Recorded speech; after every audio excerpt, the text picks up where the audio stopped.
Now we will see how exactly inductive pulse generator are working. Now consider there is a permanent magnet. Okay, this is a north pole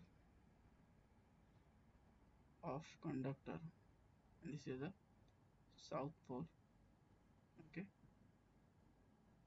and this is a soft iron core, or we can say sensing material or sensing element.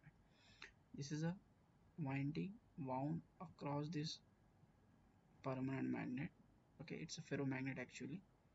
Okay, this terminal is enter into the ECU, or we can say it just check the, or it is just enter to the voltmeter. Okay, across this two terminal we are just sensing the change in voltage. Okay, so this permanent magnet across this winding is wound, or we can say it is a pickup winding also we can say. Okay, the two end of this winding or wire is entering into the ECU in order to check the voltage develop across this uh, conductor. Okay, so right now there is no any movement of conductor, or there is no movement of any magnetic field will take place. Okay, then and then only we can say the EMF will apply generate across this conductor, or current may flow through this conductor. Now consider there is a one rotor. Okay, rotor having number of peaks on it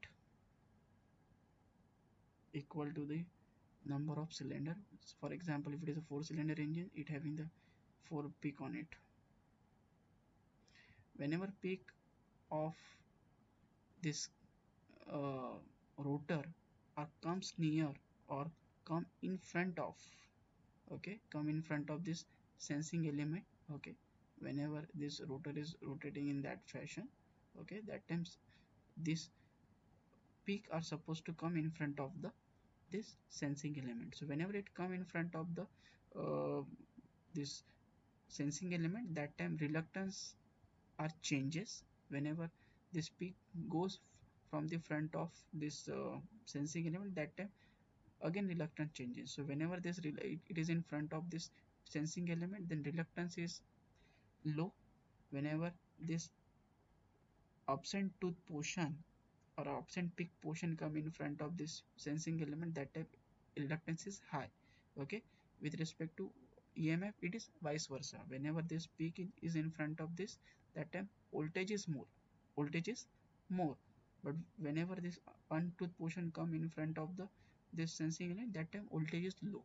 So that change in reluctance or change in voltage or EMF is sensed by this ECU, and with this respect to uh, change or duration, it comes to know the charging and discharging cycle. Again, the width in between these two tooth or two peak, or we can say the angle in between these two teeth or two peak is actual or physically present dwell for the charging and discharging cycle. Okay, so as speed of the engine increases, the time required to cover that angle, mean to say the time required to go this peak from this position to this position, it also goes on increase. Means faster it move faster, or it change the position from this point to this point is very faster.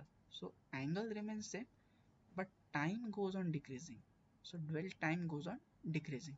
So in that fashion, our constant dwell and the constant energy method are work in case of the charging and discharging cycle. But in order to trigger this in Hall effect and the inductive pulse generator, these two kind of things are working in case of the electronic ignition system. Not only electronic ignition system,